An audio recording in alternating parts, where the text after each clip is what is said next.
a well-meaning unintentional killer, a gooey slasher film in the woods, toxically masculine werewolves, a killer that won't stop dying, a cursed lollipop, and a sketchy video store with obsessive fans and a mysterious secret.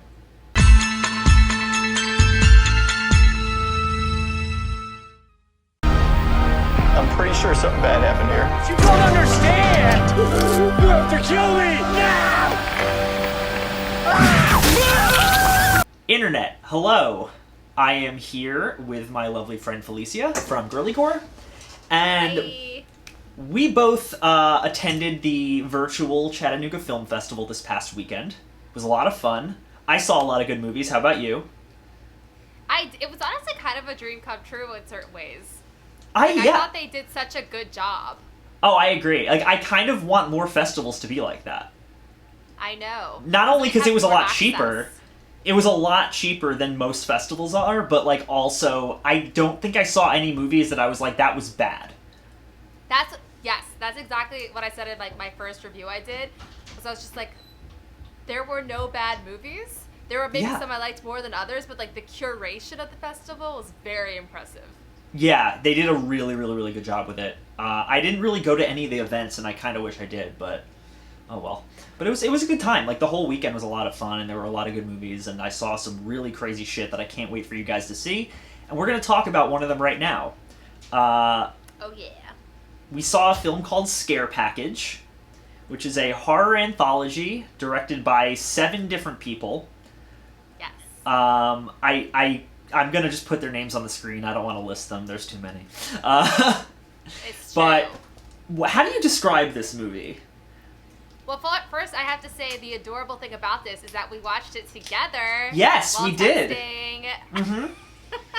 It was almost like attending a screening together. Basically, but just with texting. Yeah, it was similar, but Scare Package is sort of just a very meta horror anthology that I can only describe as, like, the biggest love letter to the genre I've ever seen. Yes. Yeah, I would say that the first thing that comes to mind when I think about it is the way that they structured this anthology for one thing to flow into the other. Because a lot of times with horror anthologies, it's like, okay, here's, like, your home base, your spooky narrator, whatever it is. We're going to tell all these different stories that don't really relate to each other, and we're going to keep coming back to that main narrator. And in this, it was much more like weaving and flowing through a bigger picture story while getting these little other stories. Yeah. And I just thought it was so much more effective than most anthologies I've seen. I agree. I mean, the structure of this whole movie was, like, really crazy in the way that everything was all part of the same overarching story in a way. But they all had their own little beats that, like, they did their own thing while still connecting to the main narrative as a whole. With 1 or 2 exceptions, I think, but who cares?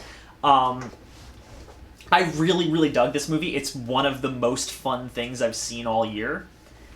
Yes. And I don't know. Let's talk about it. Let's do a little chat. Yes, we just kind of go, like, by each one. Yeah, we can go by story. Because there's everything. Yeah, I remember most of them. So the first one is called Cold Open, which is a fun little meta, title for it.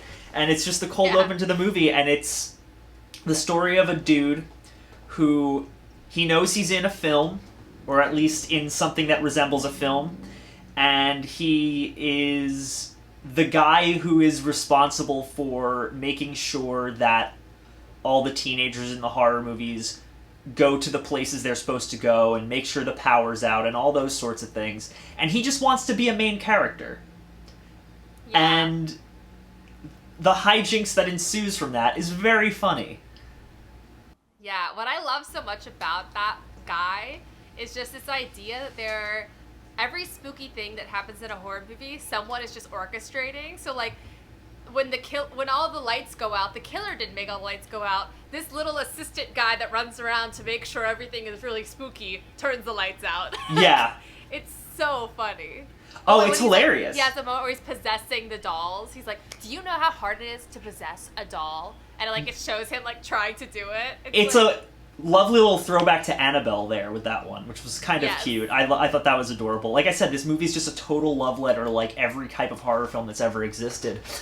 But that opening is just so smartly written and so funny and so weird, and the end result of it is hysterical. And Yes. it totally sets the tone for everything you're about to watch. And I don't know, I loved it. Like, it was so funny and so charming. And one thing you will find about this movie, it is exceptionally gory. Yes. The gore in this movie and the blood spatter in this movie is so insane and over the top and fun. Yeah, so well done. I'm just like, where did they get their money from? Like, it's everything in this, I feel like, is like a really high bar. Yeah, I mean, For the practical strength of effects are comedy. the practical effects are phenomenal in this movie, especially in the second short with the guy who's like transforming / melting. Oh my god, so good. So funny. One Time in the Woods, it's called. I'm looking at the IMDb list, but that second short is, I think, one of my favorites. Yeah. It's pretty simple. It's a bunch of teens in the woods, like a teen slasher film, and they encounter a strange guy who's changing into something, and then he needs Silver to stop it, and then they handcuff him with silver handcuffs, and he's just frozen mid-transformation as this pile of goo on the floor. Sorry, I was gonna say that was sort of reminding me of like a cross between like Tucker and Dale a little bit, where it's like a lot of the deaths and things are like sort of almost accidental, and like it's a little like everyone's like fumbling over the fact that all this is happening. Yeah. But then you also have this like Cronenberg-esque body horror goo pile. Yeah, and it's Great. it's really fun. No, I mean, it's just hilarious. I think your summary of like Tucker and Dale style humor is perfect, because that really sums it up very well. It's very meta and very weird and very dry in like how the characters are delivering certain lines. Totally. And I don't know, I really, really loved that. Like that one made me laugh very hard. And then it's framed, like the whole thing is framed inside like a Blockbuster video store called like Rad Chad's Horror Emporium. Oh, good memory. Well, I get that. I'm looking at the IMDb list. Okay. I was like, that was amazing. Rad Chads. But yeah, so like everything is framed inside this video store where certain characters are working, and all of them have a lot of horror knowledge, and the main character is like a big fan of Joe Bob Briggs, and it's just like it's very charming, and you can tell that the writers like are very familiar with the genre and know what they're doing and know how to tackle it in a way that's both funny and effective, and like it's not the kind of meta humor where it's just kind of like winking at the audience. Like, it's actually understanding the things it's talking about. I also love that it's this sort of cross between like nostalgia of like, you know, VHSs and Blockbuster, like those kinds of things, and also the thing that I feel like is such a horror nerd thing of like one-upping each other on knowledge of things. Of like obscure things. Like, it's like, how much do you know? Well, do you know this? It's like, okay, this is ridiculous. Exactly. Like, I don't know, I found all the humor in this movie extremely charming, and also all the acting was really good. I know, that's what's so amazing. And I don't know how they accomplished this, but so much of the directing, like everything felt like it really went together. Like, it could have all been directed by one person. That's how it felt to me. I agree. Somehow so cohesive. And same with the acting styles, and like, I'm amazed by how cohesive the entire thing was. Right, like everyone's giving a good performance, but like you can tell that they know it's not like a super serious movie, so they're just having fun with it. Yeah. I don't know. I had a really good time. What was the skit after? What was the skit after the Woods one? Oh, it was the werewolf thing, right? Yeah, I think it was. Yeah. So it's called Mister, Mister, with like, I guess it's an acronym for something. But Something we'll never know. Yeah. So it's like a dude who's not really satisfied with his life, and he joins like a group of toxic masculine werewolves. Yes. And without giving too much away, I didn't love this one, honestly. This is one of the weaker ones for me. I just didn't understand. I understand like toxic masculinity is a hot topic, but I didn't understand what they were trying to do with it in that story. But the werewolf effects were very fun. Yeah, no, like I mean, I don't think there was any that had like really weak practical effects. The werewolf effects were great and they were really funny, and like it creates like some really good like comedic deaths. But I don't know, that one just kind of was like, it didn't have enough going on for me to really like super enjoy it. Yeah, and there's something about horror anthologies where a lot of times there seems to be almost a moral at the end of each story in a way. I feel like that's a lot with like Tales from the Crypt and Creepshow and others, Body Bags, and it's like it sort of feels like at the end of each one, not that you learn something, but like you know who did wrong and right. and why. And in this one I felt, and not that you have to have that, but it does sort of create like a button at the end of them where you feel like you went on a full journey, and this one just felt a little bit like, here's this thing, it just werewolves, and it's over. Exactly. There was no like theme to it. It just kind of felt like here's a situation that's kind of funny. Like there wasn't enough to chew on, metaphorically speaking. Yes. Very nice.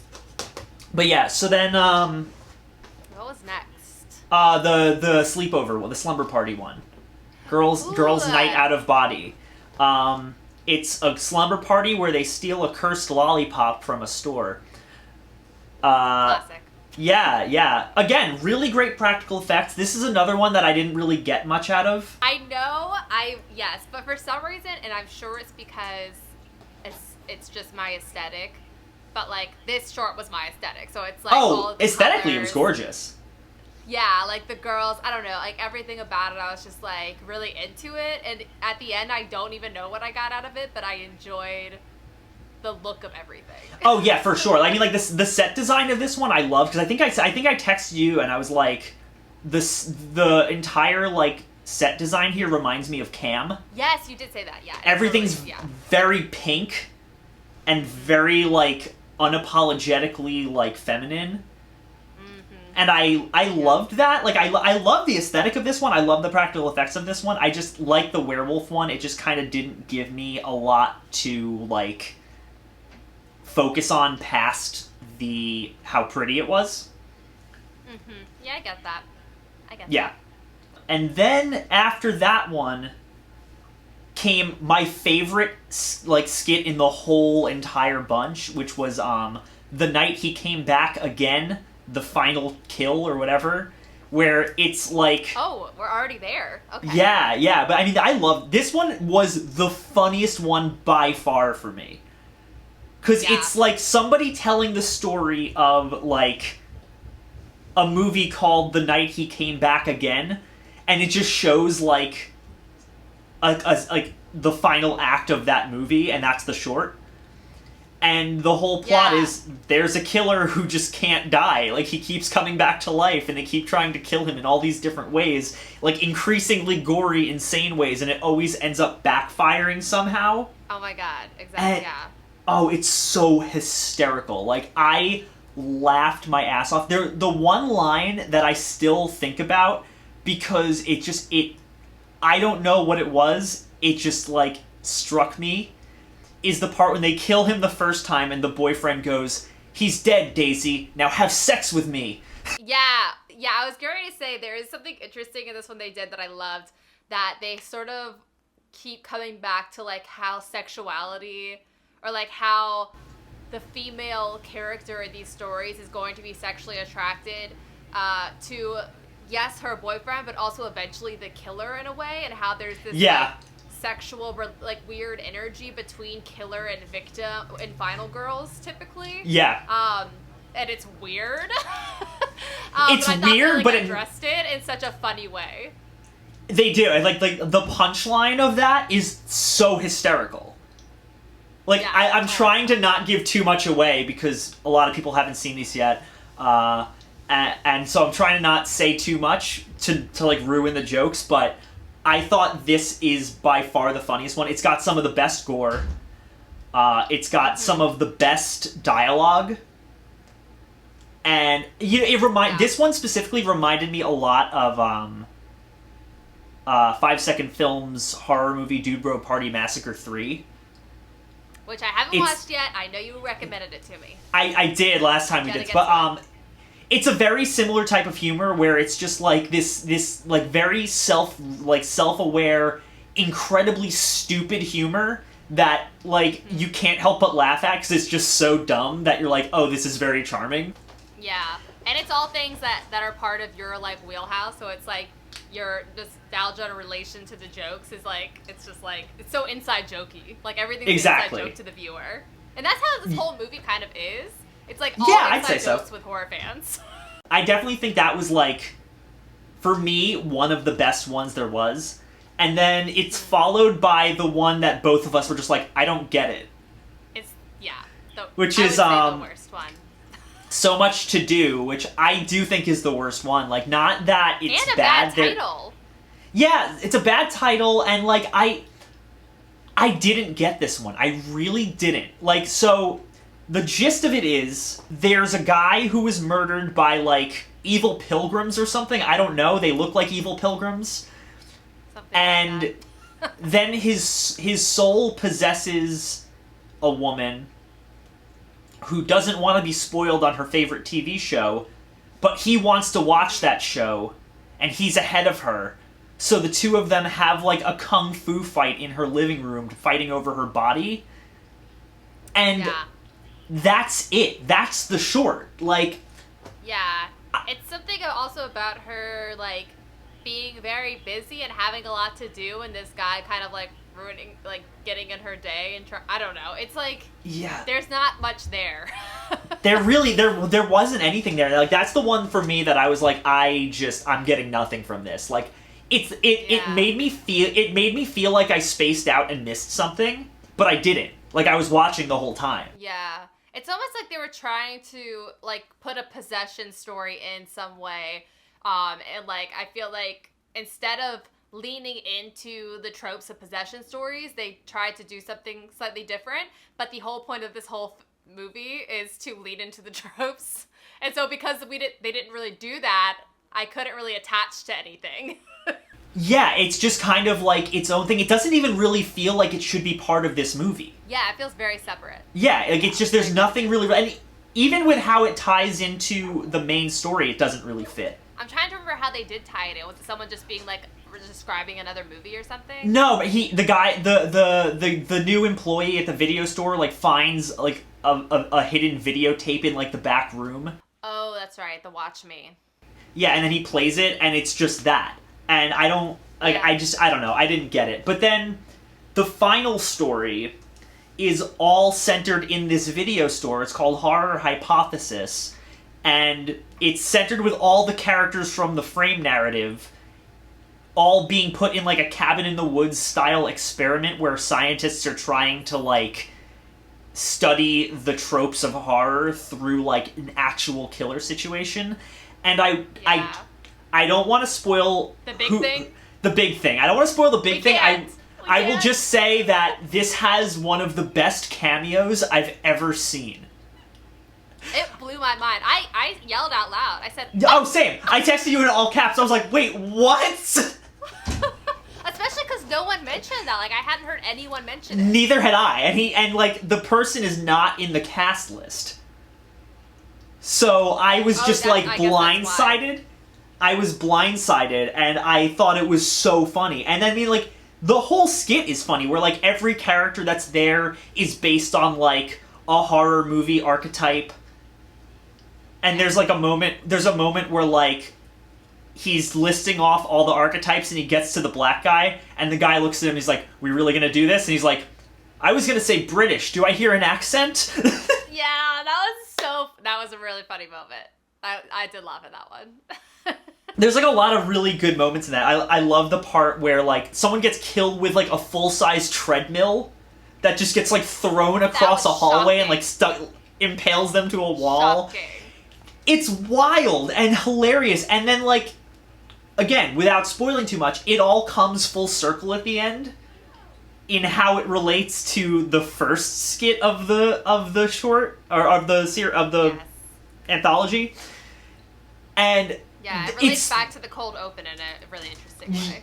yeah, and it's so charming. Like, I just, like, if there's a movie that you want to watch that is not too serious and you just, like, you're looking for, like, a horror movie that's gory and fun, but, like, you're not gonna, like, feel weird and bad after it, Scare Package. Like, it's really good. It's, like, I was smiling the whole time. Like...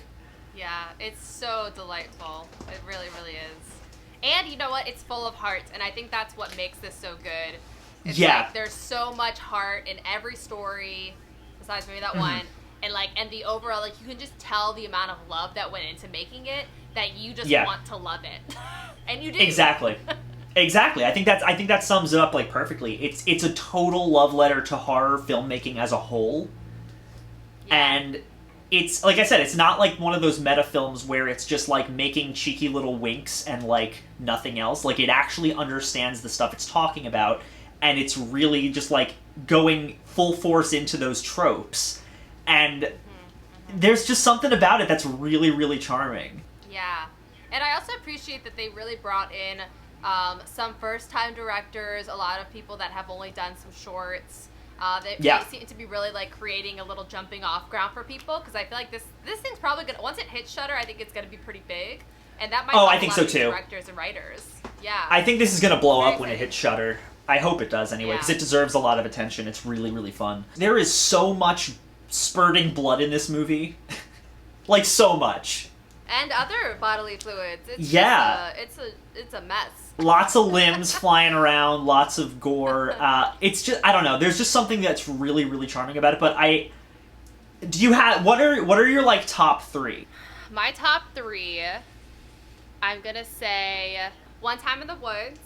Okay. The Night He Came Back Again. I feel like they're gonna be the same as yours. Actually, they probably are. With my third. Okay, what's your third? And I'm gonna say Girls' Night Out of Body. I really liked that one. Okay. Yeah, your third is definitely different than mine. One Night in the Wood, or One Time in the Woods, definitely, because it's the goriest and it's the craziest and it's among the funniest. The Night He Came Back Again, for sure, because that actually I think might be my favorite.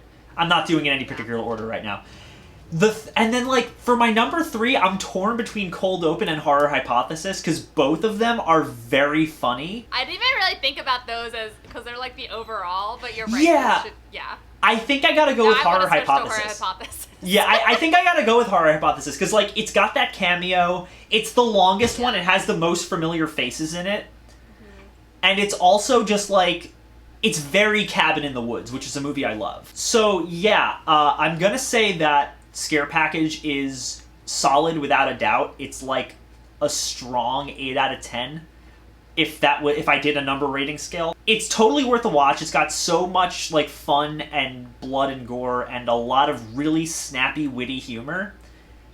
And if you're a fan of that, if you're a fan of horror anthologies, if you're a fan of just, like, movies that you can just kind of turn your brain off and have fun with, I think you'll love this, and if you're interested in seeing it, it is coming to Shudder on June 18th, I think? I think that's what I looked up their website today, and I'm pretty sure that's what it says. 13th or 18th, I'm not sure. It's one of those. 18th. But you're right. 18th? Okay, cool. Yeah, so it's coming to Shudder June 18th, and you should all watch it, because this is a blast, and I can't, like, recommend it enough for any horror fan out there. Yeah. I remember what I was going to say. I didn't go. It's about the length.